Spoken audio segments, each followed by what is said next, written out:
താമരക്കുളം വയ്യാങ്കരയിലെ കയാക്കിങ്ങിന് ശേഷം നമ്മൾ പോയത് വേറെ എവിടെയെങ്കിലും അല്ല കൊടൈക്കനാലിലേക്കാണ്. കൊടൈക്കനാലിലേക്ക് നമ്മുടെ ഫാമിലിയായിട്ട് നമ്മൾ പോകുന്നതിന് മുന്നേ തന്നെ ആദ്യം പരുന്തുംപാറ കയറിയിട്ടുണ്ടായിരുന്നു. പരുന്തുംപാറ കയറി നമ്മൾ നേരെ പിടിച്ചു നമ്മളെ കൊടൈക്കനാലിലേക്ക്. കൊടൈക്കനാലിലേക്കുള്ള യാത്ര വളരെ മനസ്സും നമ്മുടെ ശരീരം തണുപ്പിക്കുന്ന ഒന്നാണ്. അടുത്ത ട്രിപ്പ് നിങ്ങൾ കൊടൈക്കനാലിലേക്കാണെന്നുണ്ടെങ്കിൽ നിങ്ങൾക്ക് ചെറിയൊരു ഐറ്റിനറി ഞാൻ പറഞ്ഞുതരാം. നിങ്ങൾ കൊടൈക്കനാലിൽ പോകുന്നുണ്ടെങ്കിൽ നമ്മൾ നോർമൽ പോകുന്ന തേനി റൂട്ടായിരിക്കും. Theni to Kodaikanal normal highway വഴിയായിരിക്കും നമ്മൾ പോകുന്നത്. പക്ഷെ അതൊന്ന് മാറ്റി പിടിച്ച് നോക്കിയേ, അടുക്കം വഴിയുണ്ട്. അവിടുത്തെ ലോക്കൽസിനോട് ചോദിച്ചു കഴിഞ്ഞാൽ അവർ പറയും അടുക്കം എന്ന് പറഞ്ഞാൽ ചെറിയൊരു കാട് നിറഞ്ഞ പക്ക ഫോറസ്റ്റ് റൂട്ടാണ്.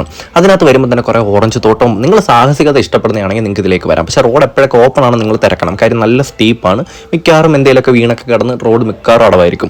മറ്റേനെ അപേക്ഷിച്ചിട്ട് നോക്കുമ്പോൾ കുറച്ചുകൂടെ നാരോ ആണ് കേട്ടോ ഈ റോഡ്. പിന്നെ ആളും തിരക്കും പ്രദേശങ്ങളൊന്നുമില്ല. അപ്പോൾ സ്വന്തം റിസ്കിൽ മാത്രം നിങ്ങൾ പോവുക ഈ റോഡിൽ. നമ്മൾ പോയപ്പോൾ നമ്മുടെ കാറിന് ചെറിയൊരു പണി കിട്ടിയാണ് നമ്മൾ അവിടെ ചെറുതായിട്ട് പെട്ടു. പക്ഷേ അടിപൊളിയാണ്, ഭയങ്കര ഇഷ്ടപ്പെട്ടു എനിക്ക് ഈ റൂട്ട്.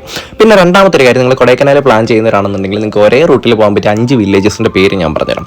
ഈ റൂട്ടിൽ നിങ്ങൾ ട്രിപ്പ് പ്ലാൻ ചെയ്താൽ നിങ്ങൾക്ക് എന്തായാലും നിങ്ങൾക്ക് സ്റ്റേ ബാക്ക് ഓപ്ഷൻസ് ഒക്കെ ഭയങ്കര ബെറ്റർ ആയിട്ട് കോർഡിനേറ്റ് ചെയ്യാം. ഒന്നാമത്തെ സ്ഥലം പൂമ്പാറൈ, 2 കൂക്കൽ, 3 പൂണ്ടി, 4 മണ്ണവരൈ, 4 ക്ലാവരൈ. അപ്പോൾ ഈ പറയുന്ന 5 സ്ഥലങ്ങളുണ്ട്. ഈ 5 സ്ഥലങ്ങൾ നിങ്ങൾ നോട്ട് ചെയ്ത് വെച്ചേക്കാം. നിങ്ങൾ ആരും മിസ് ചെയ്യരുതെന്ന് ഞാൻ ആഗ്രഹിക്കുന്ന മറ്റൊരു സ്ഥലമാണ് വട്ടക്കനാലിലെ വാട്ടർഫാൾസ്. ഈ സ്ഥലം മസ്റ്റ് ട്രൈ ആണ്. അപ്പോൾ എന്തായാലും നമ്മുടെ പേജ് ഒന്ന് ഫോളോ ചെയ്താൽ മറ്റു വിശേഷമായിട്ട്